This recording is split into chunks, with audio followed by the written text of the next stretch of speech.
बिस्मिल्लाहिर्रहमानिर्रहीम। अस्सलाम वालेकुम नाज़रीन कराम, मैं हूं मखदूम शहाबुद्दीन और आप देख रहे हैं मेरा फेसबुक और यूट्यूब चैनल। उम्मीद करता हूं आप सब लोग बखैर वाफियत होंगे और जहां भी होंगे अपने अहले खाना समेत खुश भी होंगे और महफूज भी।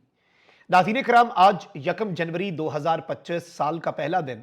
अहम तरीन अपडेट्स हैं जो आपके सामने रखनी है। एक जानिब तो इस वक्त बाज़ाब्ता तौर पर इमरान खान साहब और मुक़्तदरा के दरमियान जो मामलात चल रहे हैं उसमें मुज़ाकरात भी और आर्म ट्विस्टिंग भी, यानी कि बाजू मरोड़ने का अमल जो है वो भी इस वक्त जारी हो सारी है।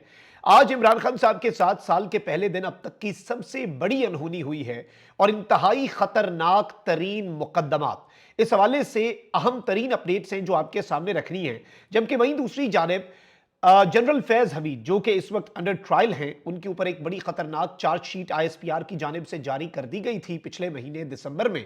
लेकिन अब मियां अली अशफाक जो कि जनरल फैज हमीद को रिप्रेजेंट कर रहे हैं इस मिलिट्री ट्रायल के अंदर, उनसे जनरल फैज हमीद की क्या बातें हुई, जनरल फैज हमीद कैसे हैं, उन्होंने क्या बयान दिया, वादा माफ गवाह इमरान खान साहब के खिलाफ क्या जनरल फैज हमीद बनने जा रहे हैं। और एक और खबर जो हमने आपको दी थी उसकी तस्दीक भी हुई है कि जनरल फैज हमीद का ट्रायल कब तक मुकम्मल होगा। और ये सब कुछ जिस तरफ को जा रहा है ये कुछ ज्यादा अच्छा नहीं है। लेकिन एक चीज याद रखिएगा कि एक तरफ ये सब कुछ अगर पीटीआई के लिए अच्छा नहीं है तो हुकूमत के लिए भी सब अच्छा नहीं है। बुशरा बीवी ने बाजी पलटी है और शहबाज हुकूमत को चकरा कर रख दिया है और घर के भेदी ने लंका ढाई है। इनके अपने घर के लोग जो हैं, इनके अपने करीबी लोग जो हैं, वो अब इनकी बौखलाहट और इनकी परेशानी और इनका जो दिल डरा हुआ है हुकूमत में बैठे हुए लोगों का, बशमूल शहबाज शरीफ, उसकी गवाहियां इस वक्त हुकूमत के अंदर से आना शुरू हो चुकी हैं। इस हवाले से अहम तरीन अपडेट्स हैं। सबसे पहले नाज़रीन कराम मैं आपको यह बता दूं कि इस वक्त इमरान खान साहब जो हैं उनको मनाने की कोशिश हो रही है। इमरान खान साहब किसी भी तरह से किसी भी तरह की डील पर नहीं आ रहे। इमरान खान साहब कह रहे हैं कि पहले तमाम तर कैदी जो हैं उन्हें रिहा किया जाए। बल्कि असद कैसर साहब ने एक बड़ी आम तरीन स्टेटमेंट दी कि इमरान खान पीटीआई वर्कर्स की रिहाई तक जेल से नहीं निकलेंगे। ये नहीं कि आप इमरान खान को रिलीफ दे दें, ये इमरान अहमद खान न्याजी है, ये नवाज शरीफ नहीं है जो डील करके निकल जाएगा। ये एक दिन भी अस्पताल नहीं गया इमरान खान जब से इमरान खान साहब को कैद किया गया। ये चीज याद रखिएगा, 1.5 साल होने वाला है इमरान खान साहब को जेल के अंदर। लेकिन अब इस सब के अंदर इमरान खान साहब ने यह वाजे किया कि मैं किसी एस्टैब्लिशमेंट के कहने पर, किसी मुल्क के कहने पर भी डील नहीं करूंगा, मैं अपनी टर्म्स पर बाहर आऊंगा। मेरे पहले 5,000 सियासी कैदी जो कि अंडर ट्रायल हैं उन्हें रिहा करो, फिर मुझे रिहा करना और साथ जुडिशल कमीशन बनाओ ताकि कौम के सामने दूध का दूध और पानी का पानी हो जाए कि 9 मई के दिन क्या हुआ था और 26 नवंबर के दिन डी चौक के मकाम पर क्या हुआ था। अब इस सब में इमरान खान साहब जो हैं, जाहिर बात है कि उन्हें अब डील के लिए राजी करने से पहले कुछ आर्म ट्विस्टिंग करने का सिस्टम ने सोच लिया है कि जी इमरान खान ऐसे तो राजी हो नहीं रहा, इमरान खान ऐसे तो मान नहीं रहा, इमरान खान तो हमारी बातों में आ नहीं रहा, तो अब हम एक काम करते हैं कि हम इमरान खान के ऊपर मजीद केसेस बनाते हैं, सख्ती बढ़ाते हैं ताकि इमरान खान डर जाए। और भाई इमरान खान ने डरना होता वो पिछले 1.5 साल में डरता, इमरान खान ने डरना होता वो और बहुत सी चीजों के ऊपर डर जाता। आप अभी इमरान अहमद खान न्याजी को फिर जानते ही नहीं है। अगर आप इस तरह के इकदाम करेंगे कि इमरान खान डर के डील कर ले, वो और ज्यादा पक्का हो जाएगा कि अब तो मैंने डील नहीं करनी, दुनिया इधर से उधर हो जाए। पिछले 1.5 साल से आपने नहीं देखा ये। अब जी आज की खबर सुन ले, खान साहब के साथ बड़ी अनहोनी हुई है।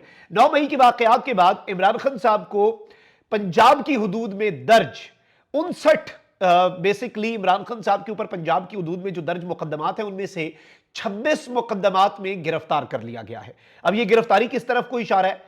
ये एक मैसेज है। इमरान खान साहब ने जो डील की ऑफर को लात मारी साल 2024 के आखिरी दिन, तो आज साल 2025 के पहले दिन इमरान खान साहब को यह मैसेज दिया गया है कि 9 मई के केसेस में भी खान साहब अरेस्टेड हैं, क्योंकि बाकी सजाएं तो आपके सामने हैं। और अभी 190 मिलियन पाउंड वाली जो महफूज फैसला था, अब वो भी 6 जनवरी को आना है, उसमें भी सजा हो सकती है। लेकिन अब इसमें मैं आपको यह बता दूं कि इमरान खान साहब जो हैं उनकी 18 मुकदमात में बाद गिरफ्तारी दरखास्तें जमानतें मंजूर हो चुकी हैं। इमरान खान साहब को 2 मुकदमात में बेगुनाह भी करार दिया जा चुका है। लेकिन अब जो ताजा तरीन अपडेट आई है वो यह है कि 59 डिफरेंट केसेस जो पंजाब की हुदूद में थे इमरान खान साहब के ऊपर, उनमें से 26 मुकदमात में इमरान खान साहब की गिरफ्तारी डाल दी गई है। यानी अब इन तमाम तर केसेस में इमरान खान साहब को बेल रिक्वायर्ड होगी। ये क्यों किया जा रहा है ये आप खुद समझदार हैं कि किस तरफ को चीजें जा रही हैं और ये इमरान खान साहब को क्या इसमें से अचीव क्या करना है।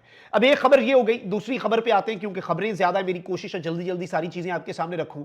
अंसार बासी साहब ने मियां अली अशफाक, जो कि बड़े काबिल वकील हैं, मुझे भी रिप्रेजेंट करते रहे हैं FIA के नोटिस में, ECL में जो मेरा और इमरान रियाज साहब का नाम था, उस केस में भी मियां अली अशफाक ने रिप्रेजेंट किया, और पाकिस्तान के अंदर एक बहुत बड़ा नाम बन के उभरे हैं मियां अली अशफाक, और इसमें कोई शक और शुबा नहीं है कि he is one of the most professional lawyers in Pakistan. अब मियां अली अशफाक साहब जो हैं, वो फैज हमीद साहब ने भी उन्हें चुना और एक प्रोफेशनल लॉयर के तौर पे वो उन्हें रिप्रेजेंट कर रहे हैं। अंसार बास साहब ने स्टोरी की है जिसमें मियां अली अशफाक जो हैं उन्होंने बड़े चशम कुशा हकाइक जो हैं वो सामने रखे हैं। और मैं आपको ये बता दूं कि मैंने तकरीबन 6 दिन पहले खबर दी थी आपको कि जनरल फैज हमीद का ट्रायल जो है it is a matter of few weeks now, और मैंने आपको कहा था कि जनवरी के दूसरे या तीसरे हफ्ते के अंदर जनरल फैज हमीद का ट्रायल मुकम्मल हो जाना है, और ये सब कुछ ट्रंप के आने से पहले पहले हो जाएगा। अब ये जो मैंने खबर दी थी उसकी तस्दीक भी आज कर दी है जी अंसार बासी साहब ने भी, और कहते हैं कि जी और ये बेसिकली मियां अली अशफाक साहब ने तवक्को जाहिर की है कि lieutenant general retired Faiz Hamid का फौजी ट्रायल आइंदा चंद हफ्तों में मुकम्मल हो जाएगा। द न्यूज से बातचीत करते हुए बैरिस्टर मियां अली अशफाक ने कहा कि वो इस केस में अपने 2 साथियों के हमरा जनरल फैज हमीद की वकालत कर रहे हैं। जब उनसे पूछा गया कि क्या जनरल फैज हमीद इमरान खान के खिलाफ सुल्तानी गवाह बनने जा रहे हैं, तो मियां अली अशफाक ने कहा कि मैं ऐसी किसी बात की तस्दीक नहीं कर सकता, क्योंकि मुकदमे की जो कार्रवाई है वो ऑफिशियल सीक्रेट एक्ट के दायरे में आती है। जब उनसे जनरल फैज के खिलाफ मिलिट्री ट्रायल के आगाज के बारे में पूछा गया तो उन्होंने इससे इनकार नहीं किया। उन्होंने यानी इस पर यह नहीं कहा कि नहीं जी ट्रायल नहीं शुरू हुआ। उन्होंने कहा कि मैंने मुख्तलिफ मीडिया रिपोर्ट्स देखी हैं जिनसे अंदाजा होता है कि ट्रायल शुरू हो गया है, मैं ऐसी खबरों की तरदीद की पोजीशन में नहीं, यानी आप समझ जाएं। ताहम उन्होंने तस्दीक की कि वो अपने 2 साथियों के हमरा इस केस में जनरल फैज हमीद की नुमाइंदगी कर रहे हैं। जब उनसे पूछा गया कि उनकी नजर में ट्रायल कब खत्म होगा, तो उन्होंने कहा कि चंद हफ्तों के अंदर यह ट्रायल खत्म हो जाएगा। जनरल फैज की जानिब से तहरीक इंसाफ की रहनुमाई करने के इल्जामात की सख्ती से तरदीद के हवाले से मियां अली अशफाक जो हैं उन्होंने कहा कि तमाम हकाइक और कही गई बातें बहुत वाजे हैं, यानी कि तहरीक इंसाफ की रहनुमाई करने के इल्जाम जो है उसकी सख्ती से जनरल फैज हमीद तरदीद करते हैं। और मैं आपको यह बता दूं कि यह एक अहम तरीन डेवलपमेंट है, जाहिर बात है। और मियां अली अशफाक साहब जो हैं उन्होंने बहुत सी बातें वो नहीं कर सकते, क्योंकि ये मुकदमा जो है इसके ऊपर वो ऐसे आके पब्लिकली नहीं बोल सकते, ये ऑफिशियल सीक्रेट एक्ट के जुमरे में आता है।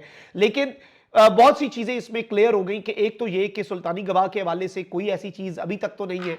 आगे जनरल फैज हमीद की मर्जी है, जाहिर बात है, मियां अली अशफाक का तो नहीं इसमें कोई अमल दखल, ये जनरल फैज हमीद का की चॉइस होगी। लेकिन ट्रायल चल पड़ा है, ट्रायल मुकम्मल होने जा रहा है। जनरल फैज हमीद जो है वो इनकारी हैं कि उन्होंने PTI की सरपरस्ती की, और इन इल्जामात की जनरल फैज हमीद जो हैं वो सख्ती से तरदीद कर रहे हैं। अगर तो वो सख्ती से इन इल्जामात की तरदीद कर रहे हैं तो आई डोंट थिंक कि वो वादा माफ गवाह बनेंगे, क्योंकि वादा माफ गवाह बनने के लिए आपको पहले एतराफ जुर्म करना पड़ता है, फिर आपको बताना पड़ता है कि चलें जी मुझे छोड़ दें, मैं आपको उससे भी बड़ा कल्प्रेट जो है वो पकड़वाता हूँ और आपको सारा प्लान बताता हूँ। तो अगर वो इनकारी हैं तो इससे डायरेक्टली या इनडायरेक्टली हम ये बात समझ सकते हैं कि all is not well for the system, अगर तो फैज हमीद के केस में इमरान खान साहब को रगड़ा लगाना है। अब जरा आगे चलते हैं जी। मैंने जो आपको बात कही कि शहबाज शरीफ साहब ने कल एक स्टेटमेंट दी थी और मैंने उस पर ब्लॉग भी किया सुबह अर्ली मॉर्निंग। मैंने आपके सामने ये नुक्ता रखा कि शहबाज शरीफ साहब इस वक्त परेशान हैं, और ये जो उन्होंने वसवसे वाली बात की है ना शहबाज शरीफ साहब ने कि जी हमारे बहुत मिसाली ताल्लुकात हैं, ऐसे ताल्लुकात तो इससे पहले हुए ही नहीं कभी एस्टैब्लिशमेंट और हुकूमत के, लेकिन कुछ वसवसे हैं। अब ये मानी खेज बयान था शहबाज शरीफ साहब का। अब इस सब के ऊपर नुसरत जावेद साहब, जाहिर बात है PTI के नाक़िद भी हैं, हुकूमत के करीब भी समझे जाते हैं। नुसरत जावेद साहब ने एक बहुत बड़ा क्लेम किया है और कहते हैं कि बुशरा बीबी, ये कल के शो में उन्होंने क्लेम किया और ये एक बहुत बड़ी खबर है। कहते हैं कि बुशरा बीबी बुलेट प्रूफ गाड़ी में अडियाला जेल के अंदर गई, वहां उनके साथ खैबर पख्तूनख्वा पुलिस का प्रोटोकॉल भी था। इसके बाद उनकी कॉन्फ्रेंस रूम में इमरान खान साहब से 1-on-1 तफसीली मुलाकात भी करवाई गई। इन मुलाकातों में तय किया जा रहा है कि हमने कौन सी चीजें माननी है और किन चीजों से पीछे हटना है, यानी असल चीजें जो है वो डिस्कस हो रही हैं और असल पैगाम जो है, असल मुज़ाकरात जो है वो बुशरा बीबी साहिबा वाला मामला। अब इस सब के अंदर मैं आपको ये बता दूं कि नुसरत जावेद साहब जो है उन्होंने वजीर आजम की मानी खेज गुफ्तगू पर मानी खेज गुफ्तगू कर दी है और कहते हैं कि इंतहाई ताकतवर वजीर आजम शहबाज शरीफ को वसवसे क्यों आने लगे।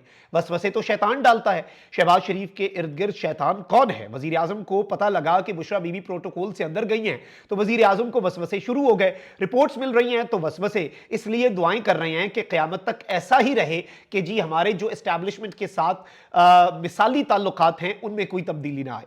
और इस सब के अंदर मैं आपको यह बता दूं कि यह एक बड़ी अहम तरीन अपडेट है, जारी बात है, और इसमें मैं आपको यह भी बताऊं कि नुसरत जावेद साहब ने कहा कि तहरीक इंसाफ के हवाले से सबसे कलीदी किरदार बुशरा बीबी अदा कर रही हैं।